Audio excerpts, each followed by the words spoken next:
Good evening, students. Welcome to the class. In previous class, we read and discuss about the chapter Flying Together.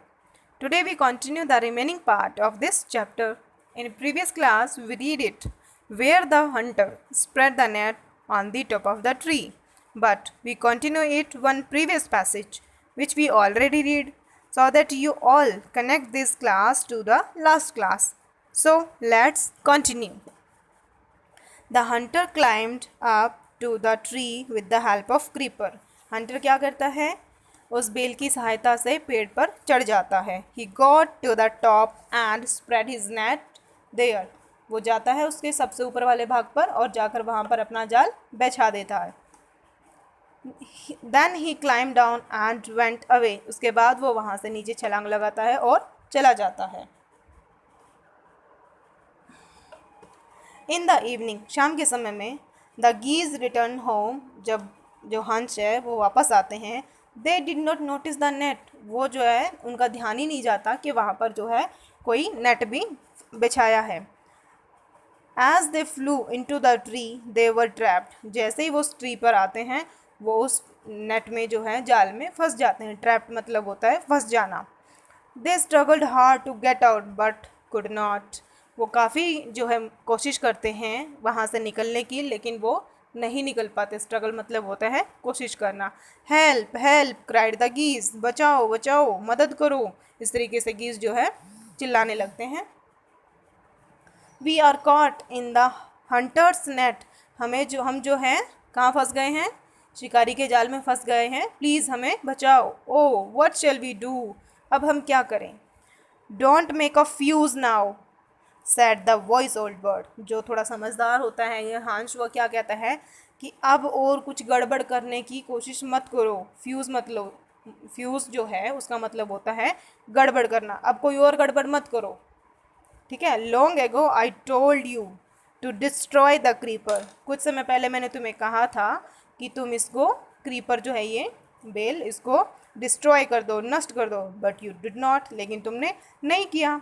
Now see, अब देखो, what has happened, ये क्या घटना घट गई है. हैपन मतलब घटना का घटित होना. Tomorrow morning the Hunter will come back and kill us all, कल जो है सुबह शिकारी वापस आएगा और हम सबको मार देगा. We were foolish wept the bird, जो है वो जो बर्ड्स थे वो रोने लगे और ऐसे कहने लगे कि हम जो है मूर्ख हैं. We are very sorry we did not listen to you, हमें माफ़ कर दो कि हमने तुम्हारी बात नहीं सुनी. Please tell us what to do, लेकिन कृपया करके बताओ अब हम क्या करें. Then listen carefully replied the voice bird, तो जो समझदार हंस था उसने क्या कहा है कि ठीक है, अब मेरी बात ध्यान से सुनो. लिसन केयरफुली मतलब ध्यान से सुनना. When the hunter comes you must all pretend to be dead, कि जब कल हंटर आएगा, जब कल शिकारी आए तो आपको ऐसी प्रतिक्रिया करनी है. प्रिटेंड मतलब प्रतीत करना है कि आप सब जो है मर चुके हैं. जस्ट लाई स्टिल, बिल्कुल चुपचाप लेटे रहना.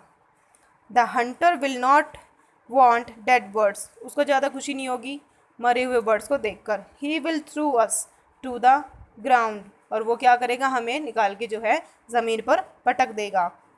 It will then be easy for him to climb down, जिससे कि वो आसानी से नीचे उतर पाए.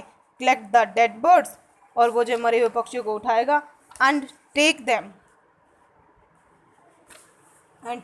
होम, और वो उनको अपने साथ घर ले जाएगा. When the last of us has been threw down we must quickly get up and flew away, जब हम में से आखिरी पक्षी को वो नीचे फेंकेगा तब हम क्या करेंगे, अचानक से जल्दी से उठेंगे और वहाँ से उड़कर चले जाएंगे. In the morning the hunter come to the tree and climbed up, जैसे कि सुबह हुई और हंटर वहाँ पर पेड़ के पास आया और पेड़ पर चढ़ गया. He looked at the geese in the net, उसने जो है नेट के अंदर देखा तो वहाँ पर क्या था, गीज उसको वहाँ पर दिखे. They are all dead he muttered to himself, उसने धीरे से अपने आप से बात की कि ये तो सब मर गए हैं. He threw them out of the net one by one, उसने एक एक करके उनको उठाया और नीचे फेंकना शुरू कर दिया. The birds lay still until the last one had been thrown down, वो जब तक जैसे के तैसे, जैसे वो नीचे फेंक रहा था, गिरते रहे और वैसे ही पड़ रहे जब तक कि उसने आखिरी बर्ड को भी नीचे नहीं फेंका. Then all at once they got up, flapped their wings and flew away. वो सब एक साथ उठे, अपने पंखों को फड़फड़ाया. फ्लैप मतलब होता है पंखों को फड़फड़ाना. एंड फ्लू अवे, और एकदम से सबके सब एक साथ उड़ गए. The Hunter was taken very surprise. जो हंटर था, शिकारी था, वो एकदम से आश्चर्यचकित हो गया, क्योंकि उसने तो सोचा था कि जो है सारे बर्ड मर गए हैं. From the top of the tree he watched all the geese flew away.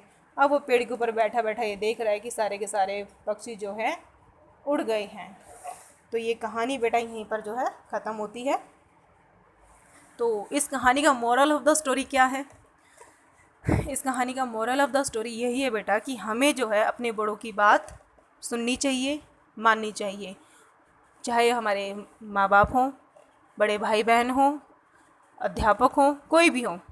अगर वो आपसे कोई काम कह रहे हैं कि आप ये काम ऐसे मत करिए, तो आपको वो बात सुननी चाहिए. या वो कहते कि आप इस काम को इस तरीके से कर लीजिए, तो वो भी आपको मानना चाहिए, क्योंकि दोनों में ही शायद आपकी भलाई होती है.